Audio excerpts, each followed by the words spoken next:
अथ गुरुपरम्परा वन्दना सदाशिवसमारम्भां नन्दिनाथसुनन्दितां तिरुमूलारसिद्धान्त तेजोरश्मिप्रकाशिताम्।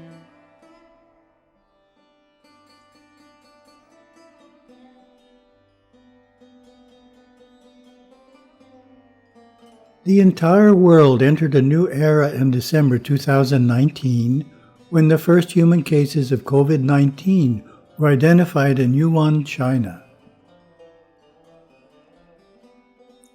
In the 2.5 years since then, the lives of virtually every human being were touched by lockdowns, economic hardships, health issues, and loss of loved ones. With the pandemic still with us, global citizens now face another avalanche of difficulties provoked by Russia's war on Ukraine. The greatest military conflict since World War II, it has further disrupted the world's supply chains and contributed to soaring prices, as well as severe shortages of food and fuel in many countries. These hardships have become so dire that people in poor nations are demonstrating in the streets, hoping a new government will be voted in and improve conditions for the populace. Financial markets are in turmoil, recovery of the global economy is in doubt, and Europe is experiencing the most severe humanitarian crisis it has seen in decades.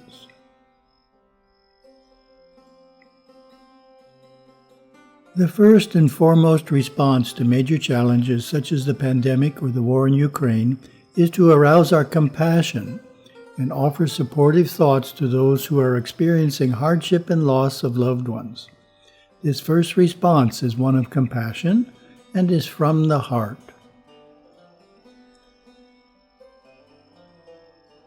Next is to provide practical help. In an early response to the pandemic, Hindu groups around the world stepped forward to do just that. For example, as reported in our April 2021 issue, Seva International first focused on helping the most vulnerable, such as by providing N95 masks to caregivers and frontline workers. Next came the Seva Sankalp initiative, which combined dharmic resources to ward off the COVID-19 threat and build cooperation and collaboration. It was an ambitious effort to bring spiritual groups together in service to the community. Volunteers sent the Sankalp Patra, letter of intent, to 1,000 organizations, and 500 of them signed the pledge. Several institutions gave money, material, and volunteers to the Seva relief work in key cities. By joining hands with Seva or working on their own, dharmic institutions help soften the blow of the pandemic, providing meals, food packets, milk, and other essentials to the needy. Thus, our second response is of a practical, helpful nature and is with our hands.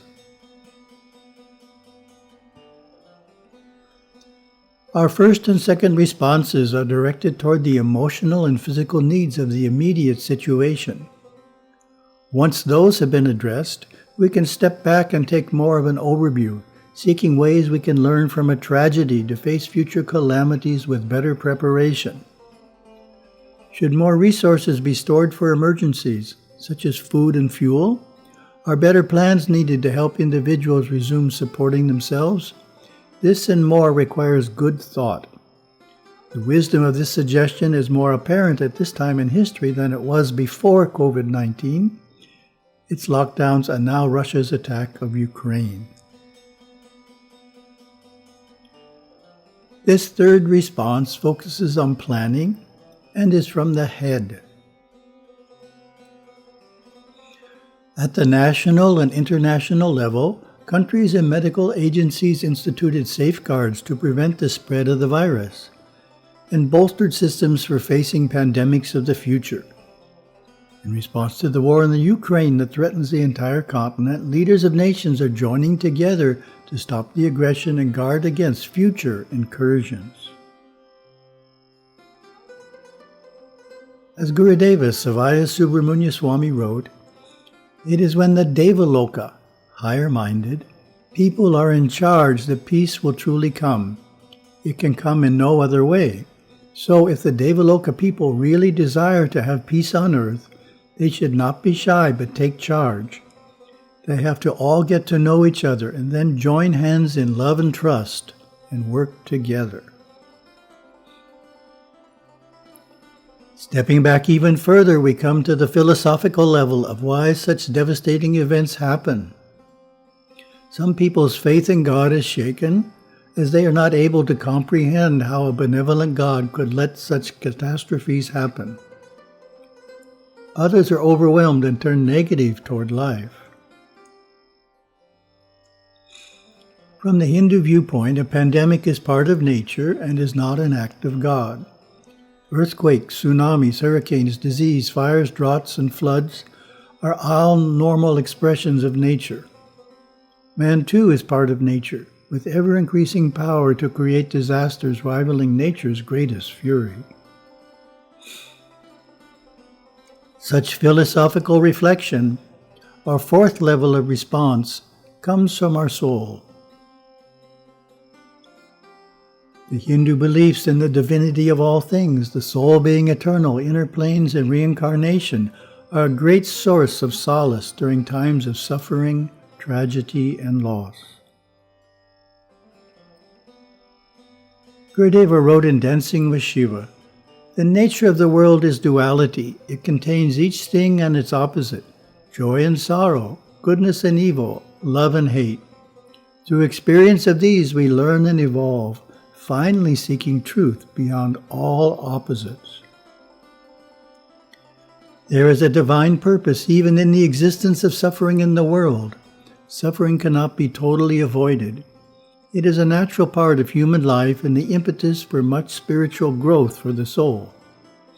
Knowing this, the wise accept suffering from any source, be it hurricanes, earthquakes, floods, famine, wars, disease, or inexplicable tragedies.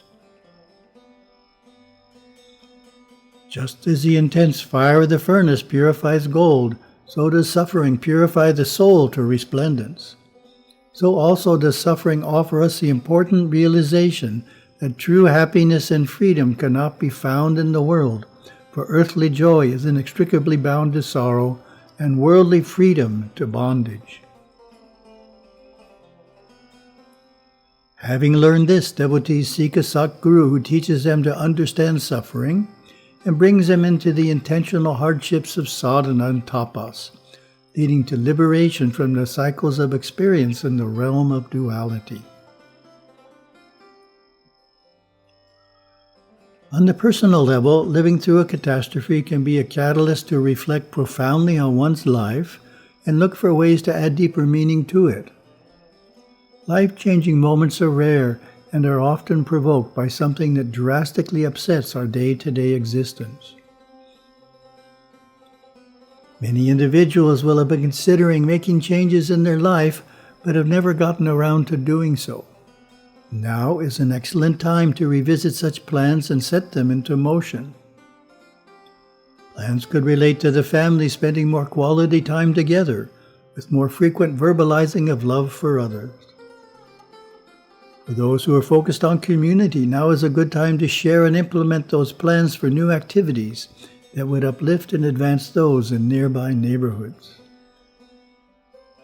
For those with strong spiritual interests, now may be the time to learn that new meditation practice, improve one's Sanskrit and puja performance, or go on that long-desired pilgrimage to ancient tirthas in India. These are just some of the many ways we can take the energy generated by global challenges and use it to improve our life, our families' lives, and the lives of the surrounding community.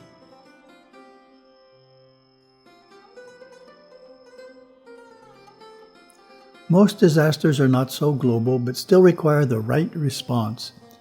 Here at our Hawaii monastery, we experienced an unfortunate event a few years ago. a 13.5-foot tall black granite Hanuman that had taken 4 Indian artisans 7 years to create, was lying down awaiting installation when, one morning, a monk discovered he had broken in half. All those years of artistic sculpting lost, all that considerable expense gone. Clearly, it was a disaster. But the monks could never forget Gurudeva's teaching that even a disaster faced with high consciousness can be turned into a blessing and a boon. The monks meditated on what Gurudeva would do and arranged for the broken murti to be molded and then cast in bronze by a team in Colorado. The result was even better than the original stone, since the sculptor could add refinements in wax not possible in stone. After another team of more than 20 bronze masters worked for over a year, a masterpiece emerged and was shipped to Hawaii to be installed near our sacred Rudraksha forest. Amazingly, today the monks are actually happy that the original stone murti broke. For without that event, the far more amazing bronze would not exist. It's a perfect example of Gurudeva's teaching that it is not what happens to us in life that matters, it is how we respond.